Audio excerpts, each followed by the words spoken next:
ये जनता जनार्दन, आप सभी को राम राम। आइए हम अपने विषय पर चलते हैं। करप्ट जुडिशरी, करप्ट जजेज एंड करप्ट गवर्नमेंट वह हो जे समझिए। अब एक उदाहरण आपको बताते हैं कि 20 साल से नीतीश सरकार जो है ना कि हमारे पूरे परिवार के मौलिक अधिकारों को हनन करके रखा है। इसके सारे कागजात पटना हाई कोर्ट में CWJC 5791/2023 के रूप में मौजूद है वहाँ। अब जज लोग देखा ही तो नीतीश कुमार का पूरा खटिया खड़ा हो जाएगा, नीतीश कुमार का पूरा शासन नंगा हो जाएगा। तो रिश्वतखोरी हो करके मेरे आवेदन को दबा दिया गया। और जब प्रेशर पड़ा नालसा से 705 800 नहीं उस समय तक 500 मेल किया गया, तब जा कर के वहाँ एक रिट दायर होता है पटना हाई कोर्ट में। पटना हाई कोर्ट में रिट दायर हुआ तो उसमें जो सब्जेक्ट हमने लिखा था कि demolition of illegal construction encroachments due to mistake of Bihar government, तो उसको विनोद चंद्रन तत्कालीन जो वहाँ का चीफ जस्टिस था उसको बदल दिया और लिखता है डिमोलिशन ऑफ इलीगल इंक्रोचमेंट्स। अरे due to mistake of Bihar government को अपना गांव में घुसा लिया, अरे रिश्वत खा लिया। खैर जो भी हो, फिर हम सुप्रीम कोर्ट और नालसा को लिखे कि क्या ही तमाशा है।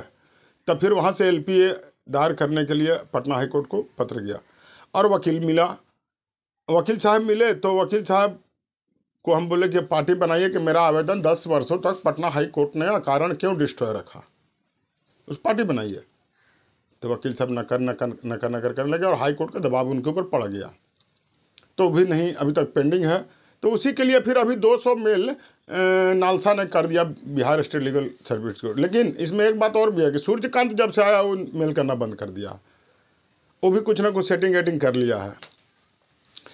और जो मैं मेल करता हूँ राष्ट्रपति को, चाहे प्रधानमंत्री कार्यालय को, प्रधानमंत्री कार्यालय तो हाउसफुल है, लेकिन वो जो गृह मंत्रालय को करता हूँ, चाहे ministry of law and justice को करता हूँ, बिहार गवर्नमेंट के चीफ मिनिस्टर का जो ऑफिस है उसमें जो चीफ सेक्रेटरी बैठते हैं, अमृतलाल मीना जो पहले थे, वो तो पता नहीं कहा है क्यों एक रत्ती भर कार्रवाई नहीं की है, जबकि 4 पद ministry of law and justice से जा चुका था उनके पास कि बिहार सरकार के भूल से पीड़ित परिवार के मौलिक अधिकारों का इंटायर वायलेशन हुआ है, उसको देखा जाए। इस साल भर होने को आ रहा है, देखा नहीं अमृतलाल और निकल गया अमृतलाल मीना माल लेके। हाँ, और गृह मंत्रालय को जो लिखे minister of law and justice को तेरा पत्र पर भाई कार्रवाई नहीं कर रहा, कैसा चीफ सेक्रेटरी है? तो बोलता है इस पर कार्रवाई गृह मंत्रालय करेगा। गृह मंत्रालय को लिखे तो अभी तक पेंडिंग पड़ा हुआ है। ऐसे अधिकारी जो कर्तव्यहीन हों या भारत सरकार के पत्रों का अनुपालन नहीं करते हों, क्या उनको ऐसे ही छोड़ दिया जाएगा? तब तो फिर पुनरावृत्ति होती रहेगी, इसी तरह से भ्रष्टाचार चलते रहेगा। तो इस बार फिर मैंने लिखा कि गवई तुमने तो जूता खाया और इस केस को जो तुम्हारे सुप्रीम कोर्ट के द्वारा जो स्टार्ट कराया गया था उस पर क्यों अब चुप है? जब पटना हाई कोर्ट 200 मेल के बाद नालसा के नहीं सुन रहा है तो तुम इसकी सुनवाई करो ना। तो इस पर तो बौखलाहट मचा हुआ है। हाँ, सुप्रीम कोर्ट के द्वारा मेरा केस पटना हाई कोर्ट का प्रारंभ कराया गया था और इसके बाद अब सुप्रीम कोर्ट और नालसा चुप हो गया, इसलिए कि चुनाव नजदीक है, नीतीश कुमार लंगटा हो जाएगा। वो शासन व्यवस्था जो सुशासन कर रहा है, कुशासन बदल जाएगा तुरंत, इसलिए सुनवाई रोक दी जा रही है। ये तमाशा है। तो इस पर गवई तो अभी फिलहाल चुप है, लेकिन इसका असर देखिए क्या होता है कि चीफ मिनिस्टर ऑफिस से मेल जाता है, मेरे सारे इस ईमेल को फॉरवर्ड कर दिया जाता है law secretary of Bihar government law department. किस मामले को देखा जाए, देखिए क्या होता है बताइए। एक अंचल अधिकारी के मिस्टेक को छुपाने के लिए, गलती को, उसके भ्रष्टाचार को छुपाने के लिए पूरा बिहार गवर्नमेंट इन्वॉल्व हो गई। मैं इसीलिए कह रहा था जनसुराज को कि इस मामले को उठाओ, तो देखोगे पूरा जाल ऐसा फैला हुआ है कि जितने 10 साल तक मैं चैलेंज करता हूँ एक क्षत्रिय के नाते कि मजाल है कि थाना और अंचल अधिकारी, अंचल कार्यालय जनता के साथ मिसबिहेव कर सके, उसके साथ गलत कर सके, उसके साथ भ्रष्टाचार कर सके, गर्दन कटा दूंगा। लेकिन वो भी सिर्फ सिंगल एक आध गो, जैसे अशोक चौधरी तो मंगल पांडे तो वगैरह XYZ को पकड़ते चल रहे हैं। ठीक है, पकड़िए, वो भी अच्छी बात है, हम उससे इनकार नहीं कर रहे, लेकिन जब हाई कोर्ट में मामला पड़ा हुआ है तो इसमें हाई कोर्ट के जज वो काहे नहीं धरते हैं जो रिश्वत खाता है? कैसा नेतागिरी करते हैं आप प्रशांत किशोर जी?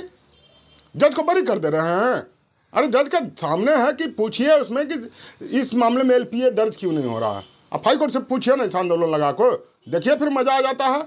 तो नेता भी जाएंगे और नेता का साथ देने वाले भ्रष्ट जज भी जाएंगे, और भ्रष्ट जजों का जाना नेताओं के जाने से ज़्यादा आवश्यक है। प्रशांत किशोर जी, इस बात को समझना होगा।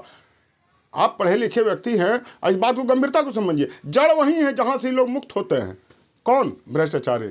जब जड़ पर प्रहार होगा तो ये मुक्त होने की टेंडेंसी भ्रष्ट जजों के द्वारा छोड़ दी जाएगी ना, तो नेता लोग जो भी भ्रष्टाचार उन्मुक्त होकर करते हैं वो भी बंद हो जाएगा। अतः इन सब बातों पर ध्यान दिया जाए। और मैं एक मेल अभी रखूँगा, अपने फेसबुक में अटैच करूँगा या इंस्टाग्राम में या ट्विटर में, जहाँ भी हो, उसको प्रशांत किशोर जी देखें। अब पूछे बिहार गवर्नमेंट से कि मामला क्या है, आप क्यों लॉ सेक्रेटरी को मेल कर रहे हैं? और फिर एक बात कहता है कि लॉ सेक्रेटरी राजस्व वगैरह सब भाग रहा है, हाथ तेरी की जरो, ऐसा भी कहीं होता है? अरे अदना साही हम हैं आदमी, हम अपने लिए लड़ रहे हैं। अंचल कार्यालय के भ्रष्टाचार और थाना का भ्रष्टाचार, थाना हमारे ऊपर झूठा केस सारा सदर नगर थाना कर देता है, 145/2013 केस नंबर। और उसके बाद जब हम आरटीआई लगाने लगे 2 महीना बाद, जब मेरा ज़मीन पर कब्जा हो गया, करा दिया गया पुलिस के द्वारा, तब वो एफआईआर को कहता कि आप इसमें अनुपस्थित थे इसलिए आपका नाम इसमें से काट दिया गया है। ये क्या ड्रामा है? इस ड्रामा की जांच कौन करेगा?